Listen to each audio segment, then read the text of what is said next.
Hair లాస్‌కి one of the main reasons చాలా మంది ఏం చేస్తారు అంటే, ఆ స్టైలింగ్ అనేది రెగ్యులర్‌గా చేస్తారు. హెయిర్ స్టైలింగ్ పేరుతో ఎక్సెసివ్‌గా డ్రైయర్ యూజ్ చేస్తారు.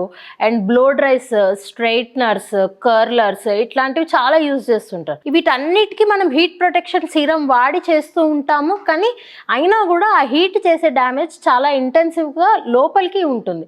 సో, ఆ డ్యామేజ్ అనేది ఎక్సెసివ్‌గా అయిపోతది.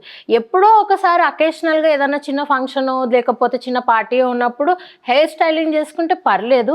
అది కొంచెం మనం షాంపూస్, కండిషనర్స్‌తోని రివర్ట్ చేసుకోవచ్చు. కానీ ఇట్లా రెగ్యులర్‌గా డ్రైయర్, రెగ్యులర్‌గా స్టైలింగ్, రెగ్యులర్‌గా హీట్, డైసన్ ఇవన్నీ ఎక్కువ వాడేస్తే కూడా చాలా హెయిర్ లాస్ అవుతుంటది. సో, మీ డైలీ లైఫ్‌లో ఈ హెయిర్ స్టైలింగ్ అనేది ఒక ఇంటెన్సివ్ పార్ట్ లాగా చేసేసుకొని రెగ్యులర్‌గా చేసేసుకుంటూ వారానికి 2, 3 సార్లు హెయిర్ మంచిగా ఉండాలి, ఫ్లై అవేస్ ఉండొద్దు అని చెప్పి విపరీతంగా స్ట్రెయిటనింగ్, కర్లింగ్, బ్లో డ్రై అలా చేసుకోకుండా న్యాచురల్ హెయిర్‌ని ఎంబ్రేస్ చేసుకుంటూ ఉంటే మనం ఈ హెయిర్ లాస్ అనేది చాలా వరకు ప్రివెంట్ చేసుకోవచ్చు.